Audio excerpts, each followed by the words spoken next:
Hmm. I pulled into the driveway just before noon on a Saturday in late October, the kind of day where the sky can't make up its mind between gray and blue. My hands smelled like motor oil. I'd been out since 8 in the morning, picked up a few things at the hardware store, stopped by the diner on Route 9 for coffee I didn't need, and generally just moved through the morning the way I do most Saturdays now. Slowly, without anyone waiting on me. That used to bother me. It doesn't anymore. I'm 67 years old. I retired 3 years ago after 31 years running logistics for a mid-sized trucking company out of Harrisburg, Pennsylvania. I own a house on a quarter-acre lot that I've been slowly fixing up since my wife Judith passed away in 2019. I have a vegetable garden that produces more zucchini than any one man needs. I have a dog named Biscuit, a 7-year-old beagle with the bad habit of stealing socks. And I have a son named Terrence who I trusted completely until the day I didn't. That Saturday changed things. Not dramatically, not all at once. More the way a crack in a wall changes things. You don't notice it until you do, and then you can't stop noticing it. I was putting away the hardware store bags in the garage when I knocked over a flashlight I keep on the shelf near the workbench. It rolled under the truck. I've got a 9 F-150 that I've kept in good shape. Not obsessively, but I take care of what I own. I bent down to pick up the flashlight, and I saw something underneath the frame that I had not put there.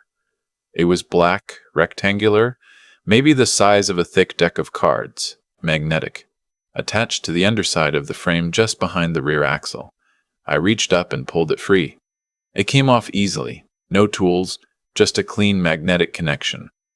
I stood in the garage holding it for a while. I turned it on in my hand. There was no brand name on the outside, just a small LED indicator on one end that blinked green every few seconds. Green means active. I know that because I've seen these before. Not on my own vehicle, but we use them in logistics. Fleet tracking. You put them on trucks so you always know where your drivers are. I set it on the workbench and I sat down on the old stool I keep near the door. My first thought was that someone had made a mistake. Wrong driveway, wrong truck. My second thought arrived about 30 seconds later, and it was quieter and harder to dismiss. Who in my life would want to know where I am at all times? I live alone. I don't have enemies, not real ones. I've had disagreements, sure.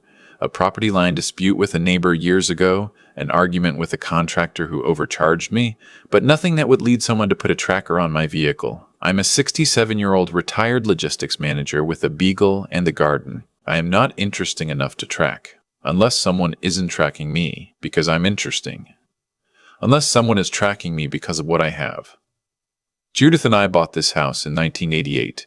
We paid it off in 2009. I also inherited a small rental property in Lancaster from my father-in-law and Judith's father, who passed in 2016. Between the two properties, the retirement account, and some investments I made carefully over the years, I'm not wealthy, but I'm comfortable. Stable. The kind of stable that looks like a lot to someone who isn't. Terrence is my son. He's 41 years old. He works, or worked, last I knew, in sales for a software company out of Philadelphia. He's been married twice. The second marriage, to a woman named Cassandra, produced 2 grandchildren I adore and a son-in-law situation I have never fully trusted. Cassandra is charming in the way that people who want something from you tend to be charming, but I kept that opinion mostly to myself, because Terrence loves her, and she's the mother of my grandchildren, and I didn't want to be the father who poisons the well. About 14 months before I found that tracker, Terrence started coming around more often. After Judith died, he came around very little. I understood. He lives 2 hours away. He has kids. He's busy. But suddenly he was stopping by on weekends, calling midweek just to chat. I noticed it, and I was glad for it. I thought grief had finally brought us closer. I thought losing his mother had made him realize he still had a father. I was wrong about that too. He came by about 6 weeks before I found the tracker. Said he wanted to check over my truck before winter. Said he was worried about the brakes. I told him the brakes were fine. I'd had them inspected in August. He said he just wanted to look. I let him. He spent maybe 20 minutes in the garage while I made lunch. He came inside afterward, ate a sandwich, played with Biscuit, watched some football, and left by 4 o'clock. Normal. Easy. 6 weeks later, I found what he left behind. I sat in the garage for a long time that Saturday. I set the tracker on the workbench, and I looked at it and I thought about everything I knew, and everything I didn't know, and everything I didn't know, and everything I suspected. And then I thought about what to do with it, because putting it back meant pretending I hadn't found it. Throwing it away meant he'd know I found it. Confronting him directly meant tipping my hand before I understood what game was being played.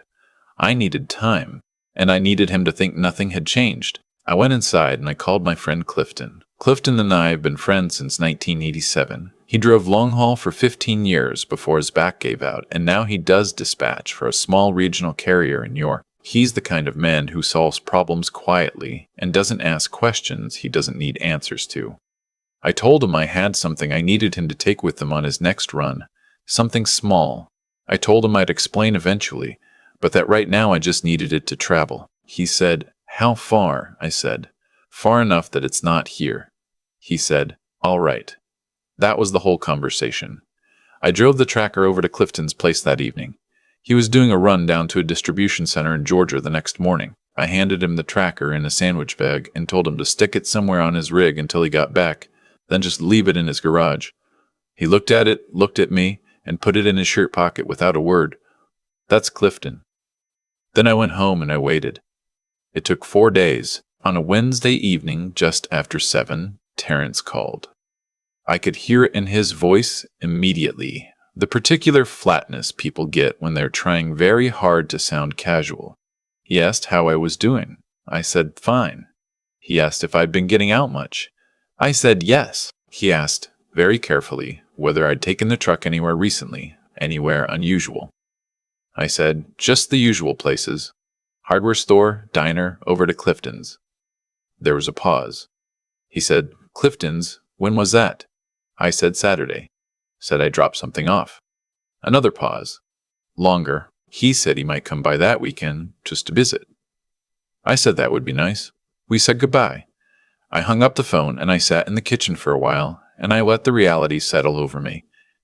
He'd been watching the tracker. He knew it had moved. He was trying to figure out why. I called my attorney the next morning. His name is Russell Okafor. I've used Russell for 20 years, estate planning, the rental property transfer after my father-in-law passed, a contract dispute once with a former business partner. He's meticulous and he does not rattle easily. I told him I needed to come in. I told him something might be happening with my estate documents and I wanted to review everything.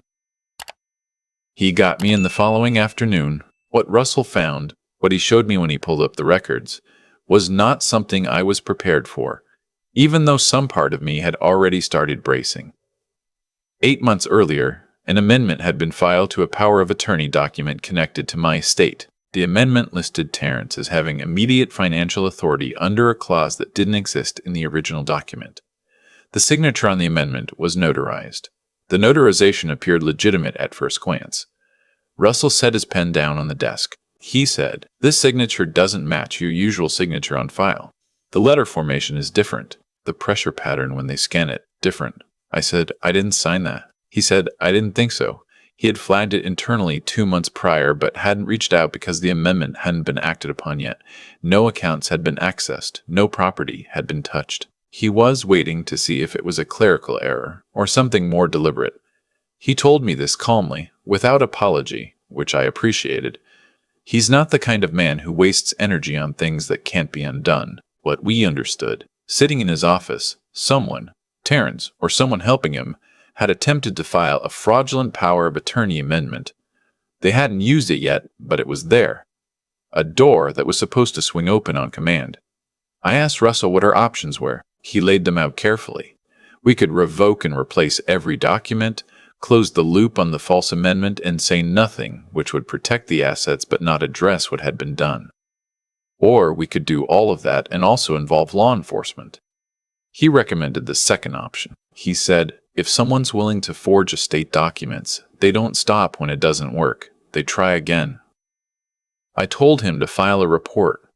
I drove home that evening and I fed Biscuit and I stood at the kitchen window watching the backyard go dark, and I thought about Terrence as a kid, 9 years old, sitting in the bleachers at his Little League games in the heat of July, 14, and borrowing my good flashlight for a camping trip. He came back from without the flashlight, 23, and calling me from Pittsburgh because he'd run out of money 2 weeks before his first paycheck from his first real job, and he needed $300 to cover rent. I wired it to him the same day. He didn't ask me if he could borrow it. He told me the situation, and I solved it. That's what fathers do. You solve it, and you don't hold it over them. I wondered now, sitting in my kitchen, whether that was the lesson he'd taken. That I would solve it. That I would always come through, and whether at some point he'd stopped trusting that and started trying to make sure of it by other means. The investigators moved faster than I expected. Within 2 weeks, a forensic document examiner confirmed that the signature on the power of attorney amendment was not mine. The notary who stamped it was interviewed. She admitted, under pressure, that she had not personally witnessed me sign the document, that Terrence had brought the document to her already signed, and she had notarized it as a favor. She'd known him peripherally through Cassandra's social circle. The investigation expanded. When they looked at Terrence's finances, what they found was significant debt, not visible from the outside, but deep. He'd taken out loans against some investments he didn't have the income to support. Cassandra had run up debts he'd co-signed without fully understanding what he was agreeing to. They were 18 months, maybe 2 years from serious financial collapse, and somewhere in there, Terrence had looked at what I had and decided it was the solution. He was arrested on a Thursday morning, 4.5 months after I found the tracker under my truck. He called me from custody. I picked up. He didn't say much at first, just my name, and then a long breath. Then he said he was sorry. He said he didn't know how things had gotten so far. He said Cassandra had pushed him, that she'd been the one who contacted the notary, that the whole thing had started as her idea, and he'd gone along with it until he couldn't see a way out. I listened. I didn't interrupt. When he finished, I said, "I know that's partly true, and I know you made every choice that got you here." He didn't say anything. I said, "I love you. That doesn't change, but I couldn't let this continue." We didn't talk again for a while after that. The legal process took almost a year. Terrence was charged with fraud, forgery, and filing false documents. Cassandra was charged separately with conspiracy and fraud. She had initiated the contact with the notary. She had researched the power of attorney filing process. She had been the architect of the plan, even if Terrence had been the one to place the tracker under my truck. His attorney argued he'd been influenced, coerced, that he was in a desperate situation.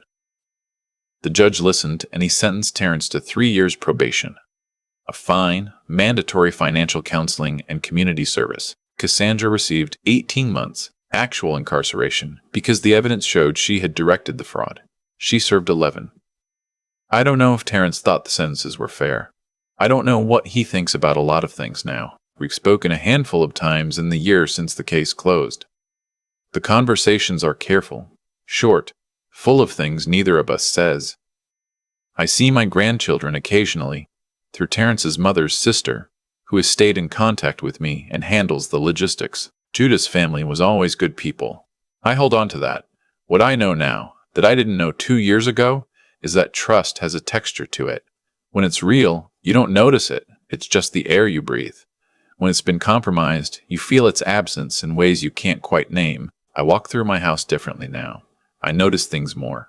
Not in a paranoid way, but in the way that someone who's been through something notices the world more carefully afterward. I had Russell restructure everything, not just to close the gap that had been exploited, but to build something cleaner and more durable.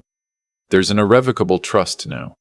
The rental property is handled separately. Everything is layered and documented in a way that doesn't rely on any one person's goodwill. It took 4 months and cost me more than I'd like to admit, but I sleep better. Biscuit still steals my socks. I've stopped trying to stop him. I planted garlic last November, the late season kind that comes up in spring. And when it came up this April in long green rows, I found myself standing at the edge of the garden, just looking at it for a while. Nothing profound came to me. I just noticed how much I liked looking at it. I don't tell this story because I think I handled everything perfectly. I made choices along the way I'd make differently with hindsight. I kept the peace too long. I let the pattern of Terrence showing up more often wash over me like something purely good, without asking why. Now, why suddenly? What's changed? I wanted it to be real. I think most parents do, but I found what I found, and I did what I had to do, and now I'm here on the other side of it. 67 years old, a quarter-acre lot, a beagle who has 4 of my socks under the couch, and a garlic garden that came up green this spring without anyone's help. That feels like enough. That feels like more than enough. If you're watching this and something feels off, some small thing you keep explaining away, some reason someone's around more than usual, some document someone needs you to sign quickly without much time to think, please don't do what I almost did. Don't assume it's nothing. Don't let wanting it to be fine prevent you from finding out if it is. Talk to an attorney. Get a second opinion on anything involving your property or your finances. It doesn't mean you're paranoid. It means you earned what you have, and you're allowed to protect it. I wish I'd done it sooner. And if you're going through something like this, or you've been through it, leave a comment below. Tell me where you're watching from, what time it is there. I like knowing there are people on the other end of this. It helps, more than I expected it to. Take care of yourselves. I've spent a lot of time in the past 2 years thinking about how things go wrong between people who love each other. Not the dramatic moments, not the arrest, not the phone call from custody, not sitting in Russell's office looking at a signature that wasn't mine. Those are just the visible part. What I think about more is the long, quiet stretch before any of that, when something was already broken and I didn't see it. Or maybe I saw it and I chose the easier interpretation. That's the part that stays with me. I don't think Terrence woke up one morning and decided to become someone who would forge his father's signature. I think it happened the way most things like this happen, gradually, through 100 small compromises, each one feeling manageable in the moment. He married someone whose habits were expensive. He took on debt he couldn't talk about because talking about it would mean admitting what he'd gotten into. And then, somewhere along the way, the gap between what he owed and what he had started to look less like a problem he needed to solve, and more like a problem he needed someone else to solve for him. I was the someone else. That's not an excuse. I want to be clear about that. What he did, what both of them did, was a deliberate choice, made more than once, across months. The tracker didn't appear under my truck by accident. The notary didn't get called by accident. You don't stumble into forging a power of attorney amendment. Every step required a decision, but I also know that Terrence didn't get there alone. He got there through accumulated choices, and those choices had consequences. Consequences that landed on him, on Cassandra, on my grandchildren, on me. That's just how it works, not as punishment from some outside force, but as the natural result of what you do and what you don't do. Actions have weight. They go somewhere. Terrence's choices went somewhere, and eventually they came back around. What I try to hold on to, what I think is worth passing along, is this. Intelligence isn't just knowing things. It's being willing to look clearly at what's in front of you, even when looking clearly is uncomfortable. I almost didn't look. I almost let the warmth of my son showing up on weekends override the question of why now, why suddenly. I wanted the comfortable answer so much that I almost talked myself into it. And courage isn't the absence of fear. When I handed Clifton that tracker in the sandwich bag on a Saturday evening, I was afraid. Not of Terrence, of what finding out might cost me, of what it would mean for my grandchildren, for the image I'd carried of my son for 41 years. That fear was real. I handed Clifton the bag anyway. I called Russell anyway. I let the process run anyway. That's what I mean by courage. Not that you don't feel it, but that you move forward through it. The moral part is simpler to say than to live. You don't take what isn't yours. You don't manipulate the people who trust you. You don't let someone else's desperation become your permission to do wrong. Terrence knew what was right. He chose differently. And so did I, when I chose not to look away. I'm 67 years old, and I live alone on a quarter-acre lot with a beagle who has relocated 4 of my socks to somewhere under the couch. My garlic came up green this spring. The rental property in Lancaster is properly protected now. I sleep the way I used to sleep before I knew any of this was happening. Which is to say, well, that's what doing the hard thing got me. Not a dramatic ending.